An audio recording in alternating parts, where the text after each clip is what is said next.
Thank you very much, Mr. Selector. And of course, thank you very, very much, Madam Jennifer Batiste Primus, for your very kind introduction in your capacity as Master of Ceremonies of these P&M proceedings. The Honorable and distinguished Dr. Keith Christopher Rowley, the distinguished Prime Minister of the Republic of Trinidad and Tobago and the political leader of the People's National Movement, the Deputy Mayor of the city of Port of Spain, my colleague, the young and hard-working Stuart Young, no pun intended, serious young man, making a mightyful contribution to our effort to develop this country and to protect it. Deputy political leader, of course, the very experienced, the long-standing, one of the best Minister of Finance of the Republic of Trinidad and Tobago, Mr. Colman Burt. Deputy political leaders of the People's National Movement, Madam Joniel Williams and Mr. Rohan Sinanan, who are identified among us. All of my very hard-working cabinet colleagues, the executive and members of the Port of Spain North St. Anne's West constituency who are hosting us on this beautiful evening, all members of Parliament, of both houses, members of local government, all you beautiful members of the People's National Movement, members of the media, very distinguished ladies and gentlemen, and the children among us who will benefit from the wisdom that will flow from this platform this evening for years to come. In 2010, the UNC came to office and they met a healthy and robust economy, a 47 billion budget, projected expenditure of 47 billion, a stable currency, a stable forex, foreign exchange market, strong foreign reserves, good commodity prices for oil and gas, healthy balances or balance in the Heritage and Stabilization Fund, manageable public debt, and positive, most of all, positive credit ratings by the international rating agencies. Of course, by then, the international banking system was traumatized. Some might say collapsed. But Trinidad and Tobago up to then was largely unscathed. By 2012, however, things began to change and change for the worse. Oil and gas prices substantially slipped. The UNC knew at that point that things were bad because it was precisely at that time, as Minister Stuart Young explained today to the people from the Parliament, that they began to go in and raid a $16 billion reserve in the NGC. They knew things were difficult at that point. Their reckless behavior, their corrupt practices were encouraged and protected by their leadership. You remember when Mary King got into trouble, she swore publicly that her prime minister had known everything about the matter that led her to be removed from office.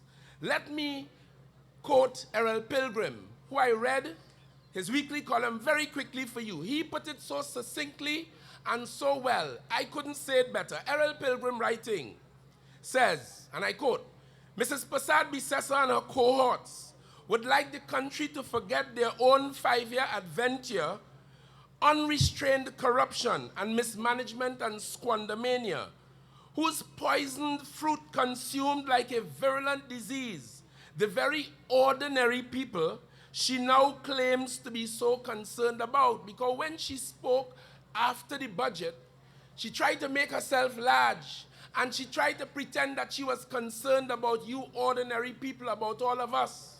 But we know it's a lie.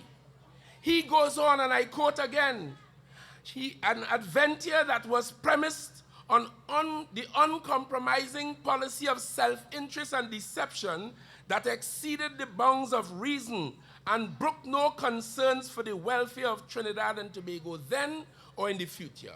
That is how Errol Pilgrim correctly put it.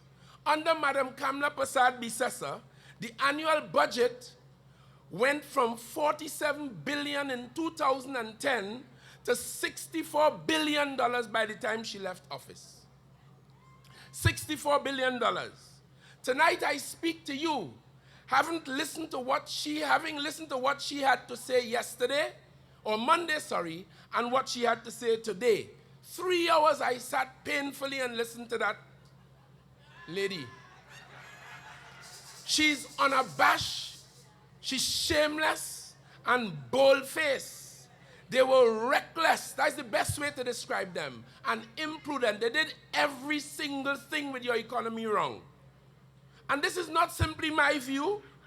Commenting on the affairs of 2012, the Auditor General's report of 2013 pointed out a number of things. Let me share just 2 or 3 of them for you. This is from the report of the Auditor General, an independent observer, participator in our financial affairs. They audit the government's accounts and publish annual reports on them. In 2013, reporting on 2012, the Auditor General, among other things, found that findings arising from the audit of the Infrastructure Development Fund at ministries and departments are summarized in the following paragraphs. Fishing facilities in Trinidad. Neither contract nor memorandum of understanding was produced to support payments totaling $8.2 million. As a result, terms and conditions could not even be settled.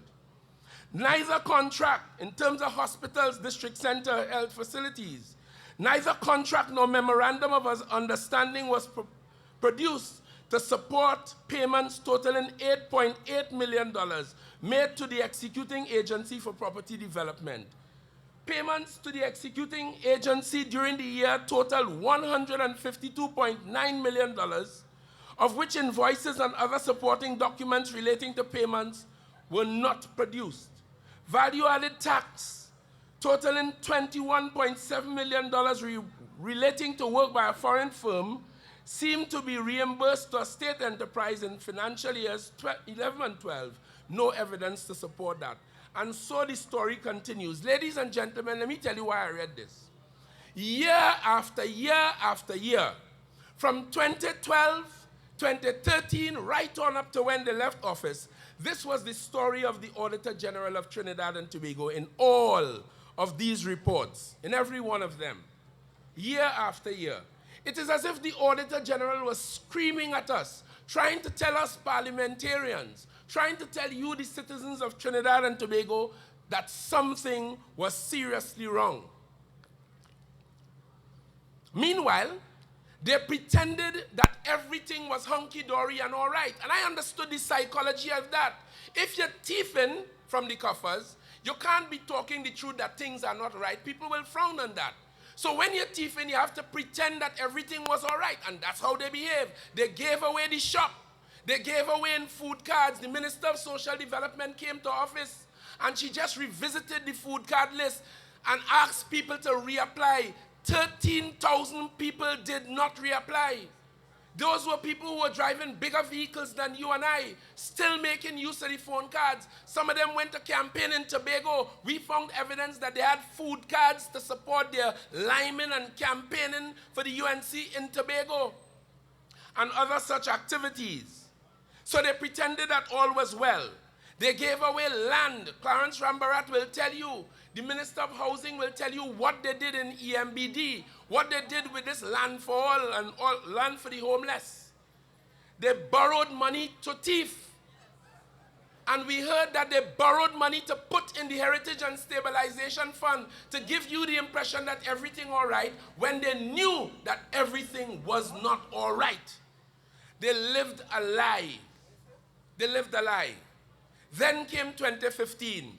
After 5 years and 3 painful months, just before they left, as you heard Minister Young say, days before they left, they engaged and they contracted some massive loans, 400 million, 1.6 billion in the months of July and August of 2015 and spent every cent before they left in September. That's what they were doing to your money. And you heard of that earlier. The same bunch gave away your legal rights, where what you had was a legal right to sue a foreign firm, Constatura, on the Point Fortin Highway, they gave away that. They signed it away in addendum number 2, you will remember. So even your right to claim against a contractor who was in breach of a contract, they sold that away. They gave away your rights and your heritage. And then, of course, Dr. Rowley's administration thankfully came to office with your support. It wasn't just a stroke of luck. It was a will of the Almighty Jah, because had that not happened, God alone knows where we would have been today. The situation would have been worse. You wanted difference in 2015, and in the PNM, you got difference. Because we are different. We have always been different. We stand on different principles. We stand on different ethics. We stand on true service to the people of this country from 1956 to today without blemish, without fail. In fact, on the few occasions that individuals didn't do it, you were clear that it had nothing to do with PNM philosophy. We stand strong. There was a much higher demand when we came to office, obviously because of the pain you suffered.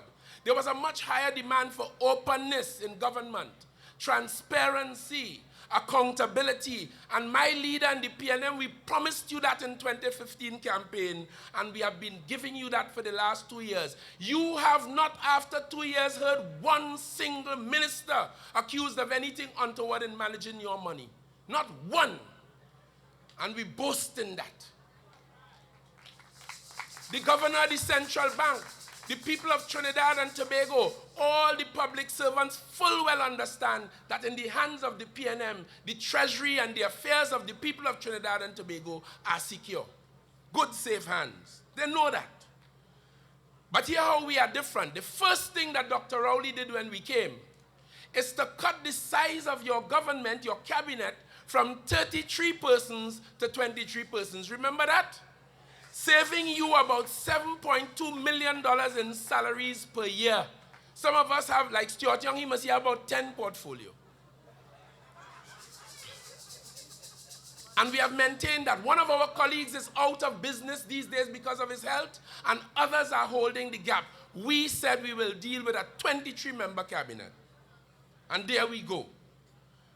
And when the lady who talked so lustily today, when she found the likes of Jack Warner and Arnel Roberts for her cabinet, and David Maraj, and Anand Ramlogan, and Rodney Charles, the man with the Ouija board, and Suraj Rambachan, and Ganga Singh, when she found the likes of them, and when she protected them like mother hen, and cuddled and protected them, pitbull as some of them are, Dr. Rowley made it clear from the very start to every one of us. And it was not new to me because I've been watching and following him now for 22 years.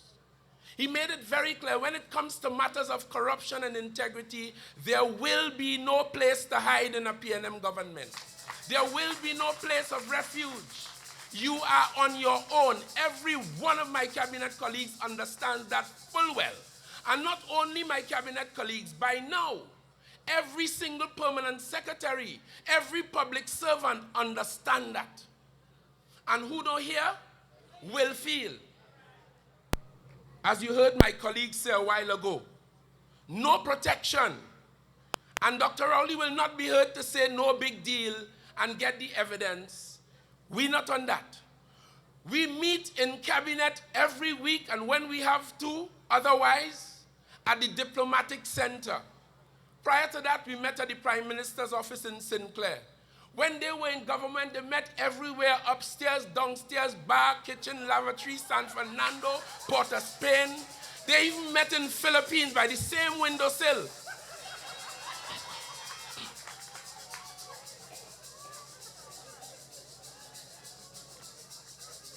One of the first things Dr. Rowley did, recognizing that it was state enterprises that were used to steal your money, Dr. Rowley appointed a team of experts and professionals to review for the sole purpose of reviewing all the state enterprises to see what value they have, their relevance in today's system of government, whether they have meaning and purpose or not. And those that have meaning will be retained, and those that do not will go by the wayside. That is what government is. You ask for difference, you ask for change, and we come to bring that.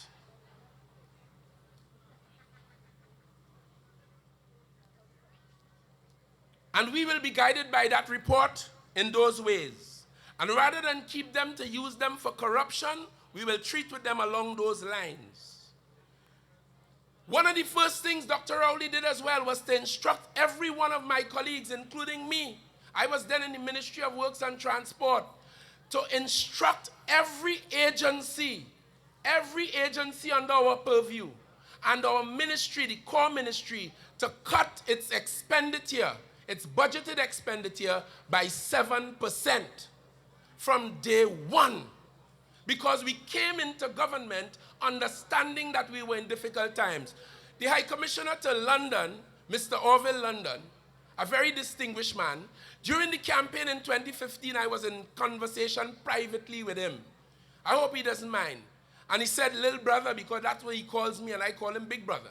He said, little brother, I'm not lying to tell you, this is no election to win. I say, but we have to win. But he says, it's not a nice election to win, because we knew we were walking into the eye of a storm. We knew that. But we are the PNM. We are afraid that we have been there before. And when this country needed us, they called us and we responded, and we will respond over and over and over again. And now that we were in government, I'll tell you this, old habits die hard. So although you had a new government led by Dr. Rowley with an integrity, a granite integrity, and with a new ethos, signals for the whole world to hear, we sit in cabinet on a weekly basis, and we see cabinet notes coming through from various agencies and aspects of the governance. And when we see them, we realize some old habits die hard, because they're still coming through the system, some of them without estimates. Because the UNC used to approve cabinet notes without any estimate, blank checks. Some of them severely overvalued. And we will go through painstakingly in the cabinet and send them back again and again and again until we were satisfied that you, the taxpayer, would get value for money in a project that we considered necessary in today's circumstances. Not for the sake of it. And that's how we manage the affairs of Trinidad and Tobago. You remember the helicopters? The Westland Augusta helicopters? And we said, okay, yes, they were flying around. Yes, they were doing something, but we were not convinced that they were making a direct contribution to dealing with our crime problem. And we said we will not continue business as usual, saving $200 million a year, and we'll make the necessary arrangements to ensure that we are protected in a more efficient manner. We knew that. The Bay Ferries contract, they came in 2006. On the port, they're supposed to stay for 6 months. They ended up here for 10 plus years, making millions and millions and millions of US dollars at your expense, transferring no technology, no expertise to the locals, and the gravy train was continuing. As Minister of Works, under the guidance of the Prime Minister, we put an end to that. And today the ferry is running, not with perfection, but we're doing all that we can in the circumstances to sort it out. The Galatia is the same thing. We were in opposition, and we knew that it was falsely and improperly procured.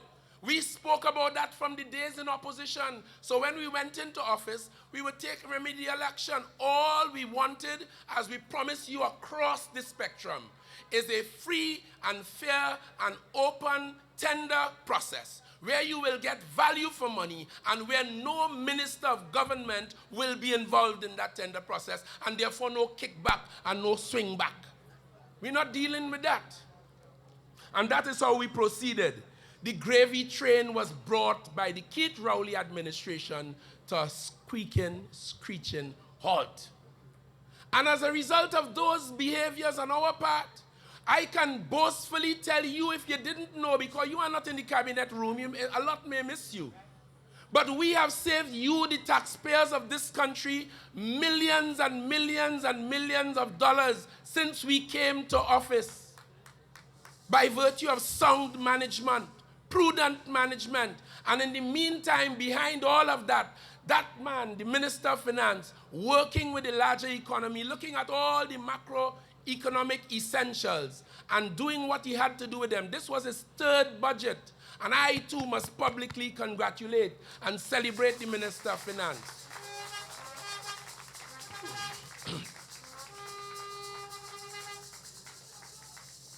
When you look today at bid prices for them major road projects, and let me use that extension of the Churchill-Roosevelt Highway to Manzanilla as an example. I know it has exercised your mind a lot over the last 2 weeks. The bottom line is, no minister was involved in that tender process. It was done by NIDCO. None. We don't know Mary King or no alleged Mary King here. So they tried to put things on my Minister of Works and Transport. It did not work because it just was not true. He had nothing to do with that. That is one. The next thing is, the contractor who won that bid after a very fair, open tender process, and to tell you how fair and open it was, the Minister of Works invited Transparency International to come into the Ministry of Works and NIDCO, examine the books, look at the procedures, look at everything to satisfy yourself whether something was untoward. They turned down the offer. You know why they turned it down? Because they knew that there was nothing to it, after all the noise in public. But the bottom line is, the contractor who got that job, he was $110 million less than the next closest rival. 6 or 7 of them applied for that contract, bid for it. And you will notice not one of them going to court or quarreling about it, because it was a fair and open tender process. The point is, $110 million for the same piece of road we have saved you. And that's how we behave, because we are different. We don't give out contracts. We don't even give out food cards. We were told very early, no minister of government must be seen in possession of a food card. None. The rest of them, those who were in office before us, the back pocket used to be stuffed with food cards. They're all over the place handing it out, looking for popularity and support. When I went to the Ministry of Works, one of the first things I did was to bring in an accounting firm, internationally renowned, to look at the tender process inside of there and to make recommendations which we had accepted for the improvement of that, because we found in the Ministry of Works, from the Kamla Prasad Recessor days, contracts without any writing whatsoever, no contract, and people going to court and claiming we owe them 100 million, 70 million. So I brought in an accounting firm and reviewed it, because different people in the ministry had the right to give out contracts, and it was a mess. So I met about $60, $70 million in debt in one program alone in that ministry. We put an end to that. And to the credit of my colleague Rohan Sinanan, he made history. You do not know this. But since he went to that office, he has asked the lawyers to put inside of every single contract a non-corruption clause, meaning that with this clause, if anyone is justifiably accused of corruption, the contract automatically is terminated. Rohan Sinanan did that, and I think he should be applauded rather than criticized in that regard. And that's all because we are different. And let me show you how different we are. There was this allegation about the Galatia. You know what happened? The Prime Minister told the world, we will support any inquiry. We will cooperate. Every one of us knew that. He got Mr. Christian Mute to go down there and to deal with the matter. The Prime Minister himself appeared. The Prime Minister himself appeared and gave evidence of that inquiry, because we are different. And so, when we spoke some time ago about the then Attorney General giving out legal fees We have cut that substantially since we came to office, doing most of the work internal to the government in the Ministry of Legal Affairs, the Attorney General and Legal Affairs. And that former Attorney General, he sued Dr. Rowley and I 7 times. Dr. Rowley gets 6, I get 1 for accusing him of giving out certain fees or paying extraordinary fees to certain people. He withdrew every one of those matters when the matters came to court. Now he has to go to court, but for other reasons, not for Dr. Rowley and I. All because we are different. And so, ladies and gentlemen, we promised you that in terms of ministerial travel, when they were in office, they ran up a bill of $250 million in ministerial travel. That did not include Padarath, you know. That was just ministers. And all my colleagues will tell you how we have to justify a trip abroad. The Prime Minister say, stay behind your desk and get the job done. We only travel when we absolutely have to. And I promise you at the end of this 5 years, the bills will be markedly different, because that is the difference that we bring to this whole business of government. When that goodly lady traveled, I ain't talking about the helicopter rides up and down like a pram.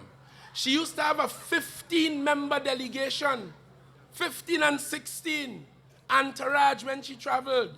Budan, Chandresh Sharma. She used to go around with a hairdresser, I think his name was Bali. 15,000 US, we found records to show was paid for the fancy hairdo. She even had somebody to airbrush her. A Filipino, that's true. That's not a joke. And that is how the lady behaved. Every one of those helicopter flights between Trinidad and Tobago and between Port of Spain and San Fernando cost about $5,000 US. And that's how they behave. On the other hand, our Prime Minister is a workhorse. He doesn't even call you at 2:30 in the morning.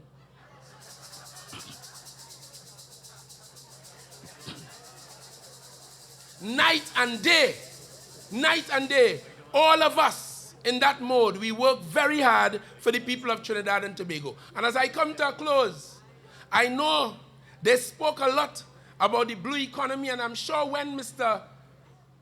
Bohindrat Tiwari gets up to speak as a former planning minister, Tiwari. I ain't calling him that. I'm not shortening the name. He will come to tell you, because it was Gary Griffith who told us that used to have 3-day and 4-day weekends, you know. Monday morning she couldn't get up, you know. So when Tiwari comes to tell you about the blue economy, it is blues Monday morning and Tuesday morning, blues they used to suffer from. Can't come to work.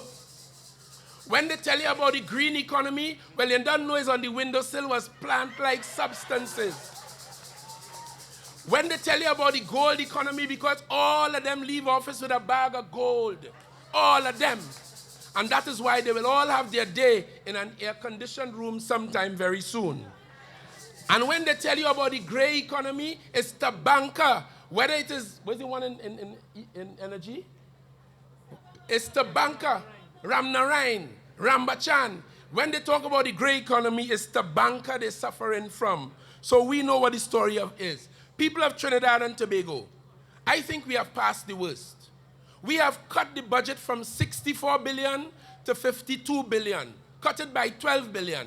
And I have noticed, I know things are not the way they used to be for most of us.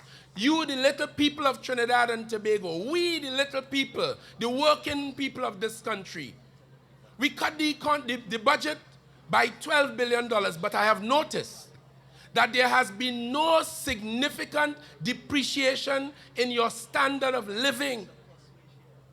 The people who complain the most about that cut, that fact, because we are now coming to the conclusion it ought not to have been 64 billion in the first place.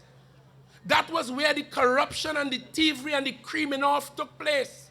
And now we are back to a real situation and still fighting. We've cut corruption and waste. We have taken on the big ones. We have taken on the banks as we share the burden of adjustment, the burden of this pain on them too. We have new tax regime for the oil companies. We walked into Clico. Some of you thought it's to be very frank, I was hearing on the radio, it's black man company and black man company. But they took $15 billion of Trinidad and Tobago, your taxpayers' dollars, and we had to go in there and demand it on your behalf, all because we care about you. And you might not have understood it, but now we know. And I conclude by telling you, I, Fitzgerald et Albert Hinds, I stand here tonight in my hometown in Belmont at Piggot's Corner. And I am very, very confident that we are on the right track. We are doing the right things. With nobility, with dignity, and with prudence, we are doing the right things. And I predict that by 2020, when the time comes to give an account of our stewardship, you, the people of Trinidad and Tobago, will be joining us in saying, great is the PNM, great is the PNM, because you would know from our conduct that we did the best thing for you. Thank you very much.